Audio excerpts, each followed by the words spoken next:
No vídeo de hoje eu quero aprofundar aqui com vocês um conceito muito importante dentro da psicologia, o modelo cognitivo. Meu nome é Aline, eu sou psicóloga e eu tenho esse canal aqui no YouTube e um perfil no Instagram para te ajudar a se tornar uma pessoa mais madura. Tem um vídeo aqui no canal muito completo e bem assistido por vocês também, eu vou até deixar aqui linkado nos cards, que explica não só o modelo cognitivo, mas também os níveis de cognição e mais algumas coisas bem centrais para você entender um pouco mais do funcionamento da tua mente. Depois dá uma olhada que eu acredito que vai complementar bastante o que eu vou te falar aqui hoje. Mas nesse vídeo especificamente eu quero falar dessa relação entre pensamento, sentimento e comportamento. Já já você vai entender porque o que você pensa determina o que você sente. O modelo cognitivo é uma forma de explicar o funcionamento humano proposto pela terapia cognitiva comportamental. Eu escolhi falar sobre o modelo cognitivo e explicar para vocês como é que a TCC entende essa questão, entende os nossos pensamentos, sentimentos e comportamentos, porque essa abordagem, ela é uma abordagem muito robusta no sentido de evidência científica. Ela é usada e cientificamente comprovada eficaz para cerca de 80% dos transtornos e questões, sintomas psicológicos que acometem e acabam fazendo com que a gente sofra. Então, entender mais ou menos como é que a TCC explica e trata também alguns traços, padrões, características da nossa mente pode te ajudar bastante. O modelo cognitivo, de uma forma geral, ele divide didaticamente o que a gente pensa, o que a gente sente e o que a gente faz. E lá nos princípios da TCC, da terapia cognitiva, na verdade,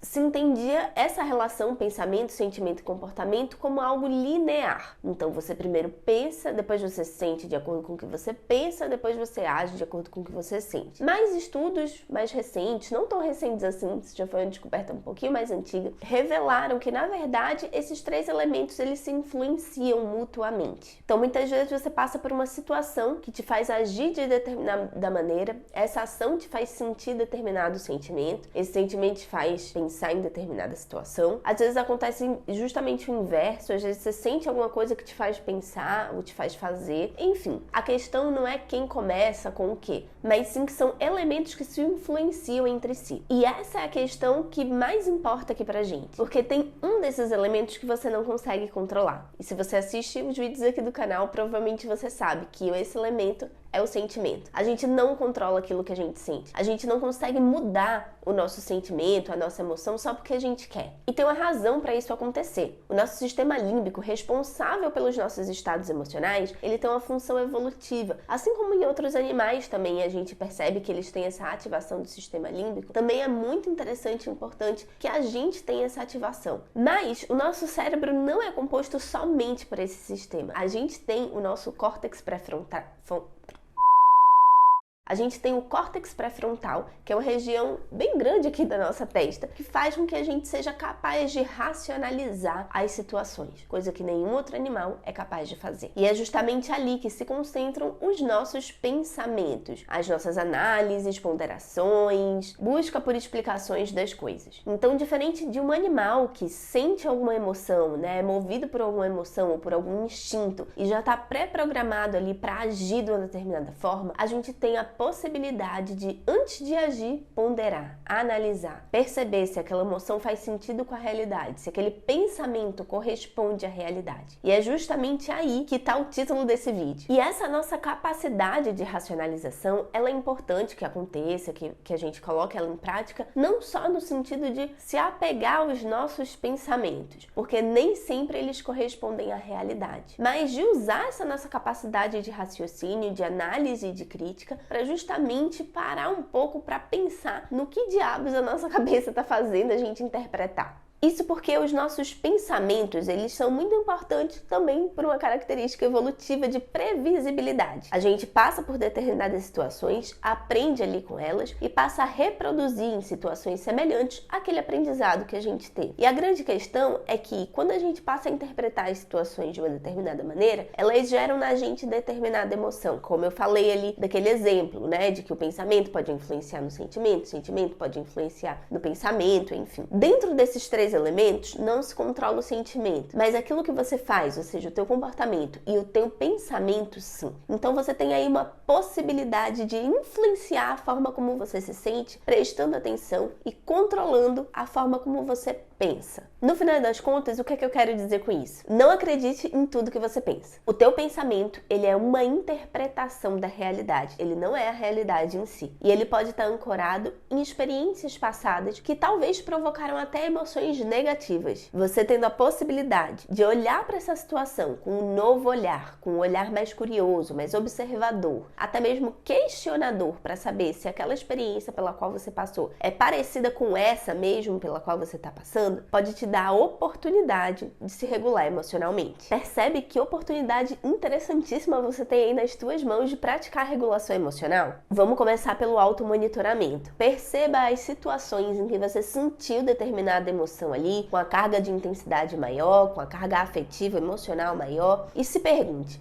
o que é que estava se passando pela tua mente quando você se sentiu daquela forma? Faça essa anotação. É um aprendizado, gente, valioso. Você pode achar que você já sabe tudo, que você sabe exatamente como é o que você está pensando, mas eu te garanto que você vai se surpreender fazendo esse registro. E mais, se você for dar uma olhada nesse registro, você vai começar a perceber padrões na forma como você pensa, em determinadas situações pelas quais você passa, em determinados sentimentos. Alguns sentimentos estão relacionados a pensamentos em comum. E assim você começa a encontrar algumas crenças tuas, ou seja, lentes, formas que você aprendeu de enxergar o mundo, que você passa só a reproduzir. E aí você tem a oportunidade de identificar uma nova forma de interpretar aquelas situações. Tá, mas como é que você pode identificar essas novas formas de interpretar a realidade? Questionando os teus pensamentos, perguntando para você mesmo que evidência que você tem de que aquele pensamento está relacionado a determinada emoção ali é verdade. Que evidência que você não tem? Porque para o nosso cérebro, todo pensamento é verdade. Ele precisa funcionar dessa forma para ser mais prático, para ser mais autônomo e facilitar a nossa vida. Na maioria das vezes, no nosso dia a dia, isso não nos faz mal. Mas tem algumas situações que isso pode fazer. E é justamente nessas, por isso que o automonitoramento está bem relacionado a sentimentos, a situações específicas, que essa reflexão pode te ajudar. A ACT, Terapia de Aceitação e Compromisso, mas que a sigla em inglês a gente usa ACT, ajuda muito a gente a entender como é que acontece essa mistura entre pensamento e realidade. E só para te explicar, a ACT é uma abordagem que bebe da TCC. Ela é uma abordagem mais contextual, da terceira onda da terapia cognitivo-comportamental, mas que tem as suas bases ali e boas evidências científicas também de funcionalidade e eficácia. E ela propõe pra gente um exercício de desfusão. Aquilo que está fusionado é aquilo que está junto, quase como uma amálgama ali, né? Que a gente não consegue dissociar o que é pensamento e o que é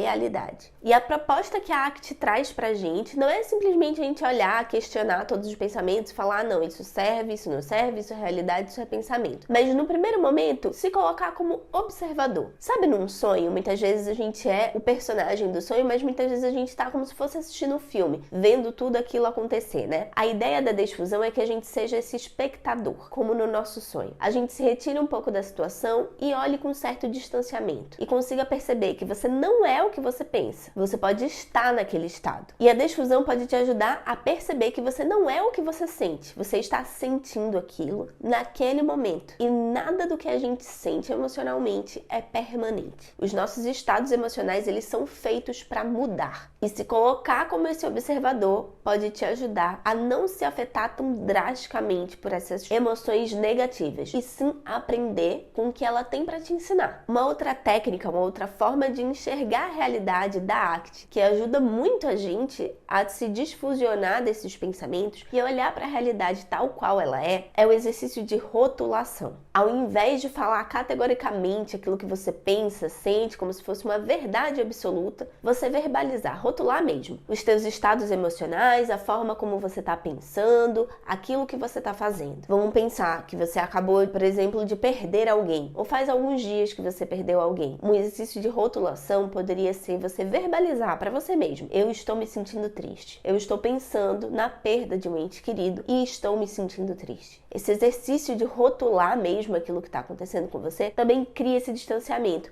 até para você ouvir aquilo que você está falando. E dessa forma você conseguir enxergar melhor aquilo que está acontecendo com você. A grande questão aqui, para te ajudar nesse processo de regulação emocional, é diferenciar o que é uma descrição do que é uma avaliação. Os nossos sentimentos geralmente avaliam aquilo que está acontecendo. Quando a gente passa a descrever aquilo que está acontecendo, isso nos gera o distanciamento necessário para a gente enxergar aquilo dali de uma maneira não só menos sofrida, como mais produtiva para a tua vida. Espero muito ter te ajudado com esse vídeo. Aproveita para compartilhá-lo também com algum amigo que esteja precisando entender melhor essa relação entre o que você pensa, o que você sente e como você pode praticar a regulação emocional. Te vejo por aqui novamente na semana que vem com mais um vídeo na quarta às 18 horas.